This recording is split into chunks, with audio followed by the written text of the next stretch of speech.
is Paul Guy from Last Bastion, sponsored by Fight Division. Here, absolutely buzzing with Lewis George from such an amazing performance. So, first of all, there's another reason, obviously, we're dying to talk to you, but we'll start with tonight. So, the fight tonight, we're at Super Showdown, first round knockout, absolutely dominated. You must be buzzing. Yeah, I mean, I wanted it a bit longer.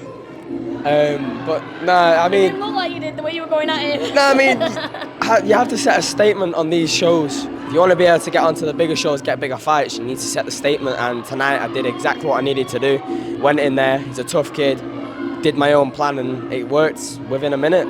Absolutely setting a statement.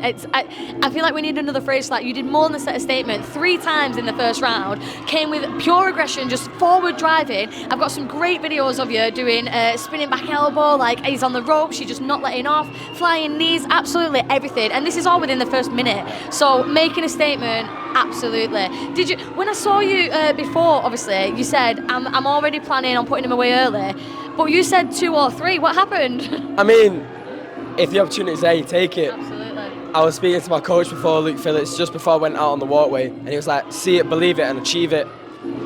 And I stand by them. The last 2 performances whilst I've been on the GFC have been a little bit ropey and not really listened.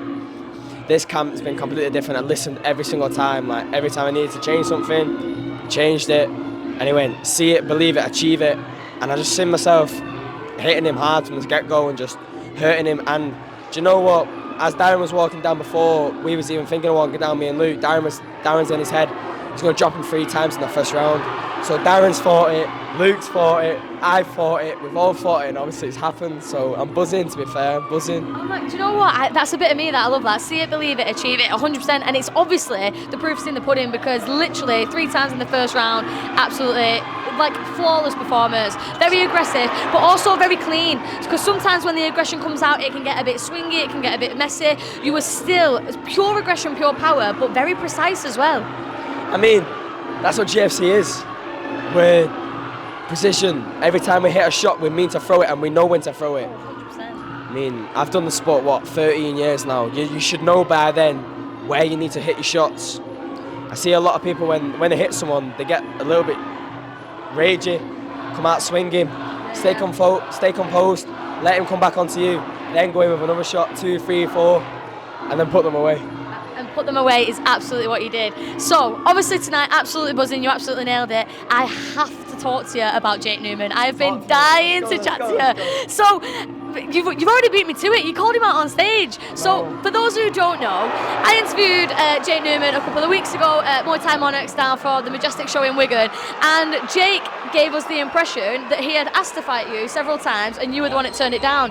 We've obviously put that content out, we've put it on Instagram, and it blew up a little bit. There was quite a few people commenting saying actually the reverse, like he's been offered the fight a few times. Yeah. So just talk to us, clear up a little bit of the confusion. What's happening? Who called out who and who's running? Right, let me just clarify this from the beginning. If you've not heard about the story, you've been living under a rock. Absolutely. It's been blowing up on Instagram for the whole past week and a half maybe. Yeah. So basically what happened, last year we fought, or it was the year before, I can't really remember that really, and I absolutely dominated him for 5 rounds. 5 rounds, yeah? Love it. Then he's been offered the fight 4 times, and one was, I don't want to fight A-class, the other one was, can't lose the weight in time, the other one is, I'm going on holiday, I'm not going to be back, I'm not going to be ready, and then the last one, don't even know what that one was, but all I'm hearing is just bullshit excuses. I mean, get the fight. You've called me out, right? And now, let me just make another thing clear. You fought Tom Farron as well last year, yeah? With fanny pads, can I just say, yeah? I love this phrasing, by the way. Fanny pads, you know. I've come out here, you went 5 rounds with him and you won by decision, fair enough, it was a good performance. 1 minute 9 seconds with nothing, with elbows, you know, with no pads on. Like, get a grip, sort yourself out, get your weight off, because you're looking a bit chubby at the minute, and let's roll it back and I'll do you again. Oh my God, I absolutely love a good call out, and I love this one even more so because you've both called each other out now, yeah, and now it's kind of like a who's who, like who's going to take the bait now? It is, but the thing is as well, we have black and white messages on my phone, on on Brian Calder's phone, Phillips' phone, Darren Phillips' phone, everyone's phone. There's proof, even Pete Spencer's phone, because he's tried making a fight as well. That they've said no. They said no. Like, just take the fight, man. Take the fight. So just to clarify here, from where we're up to at the minute, Jake allegedly called you out after you'd called him out on Insta. He's gone on interview saying that. Comments have blown up. Apparently he's the one who's rejected the fight now. So you're here to clear the record, set the record straight. You are ready. So you're going to Thailand though, so it's got to be next year maybe. Well, I've got a fight in November 18th against Owen Gillis. He's a good fighter, but again, I think if I hit him with power, it might be the same outcome tonight. I've watched him. I know there's weaknesses there. I'm ready to pounce on them. Finish that off with a massive one. 6-0 as a pro by the end of the year. That's what we're aiming for. Go Thailand January. Go and fight in Rajadam Noon again. And then who knows? There's some big fights coming up for next year. Stay tuned. I'm absolutely loving this energy on you. So obviously I've spoken to you a couple of times now. I've spoken to you from way back, like a couple of years ago, talking about Liam at first. Yeah. So it's so cool to see you now, like absolutely smashing it, achieving everything. The confidence is growing, the ability, the strength, everything is just like on an upward trajectory now. What is next for you? So obviously I don't just mean in like the fight terms as well, as in like mentally where you're at now. It just feels like you are just on the up. Do you feel a slight shift in your mentality?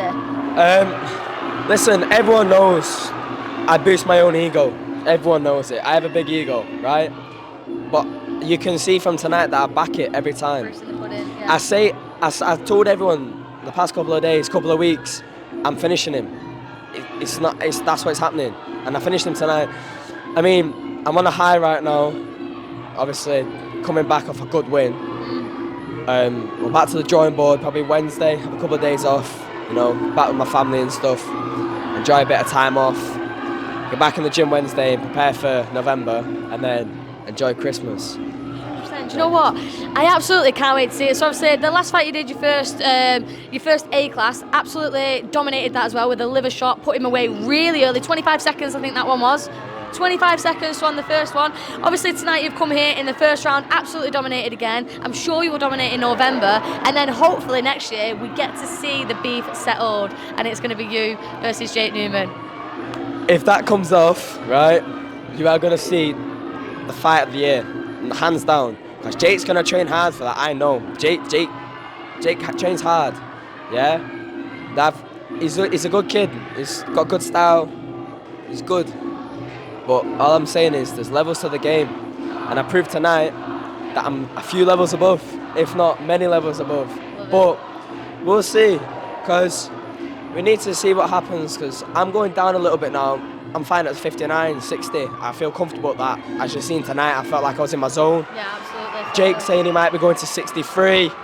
Whether he's trying to run, I don't know. Oh. But if you're trying to run, fair dues, I respect it. At least be honest with it.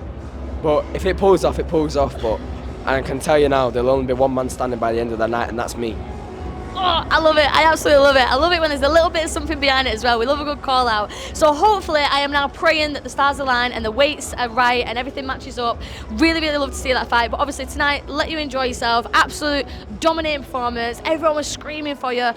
Unbelievable. Really happy for the result for you. And I can't wait to see what you do next. Thank you. Buzzing. Thank you. Here we go.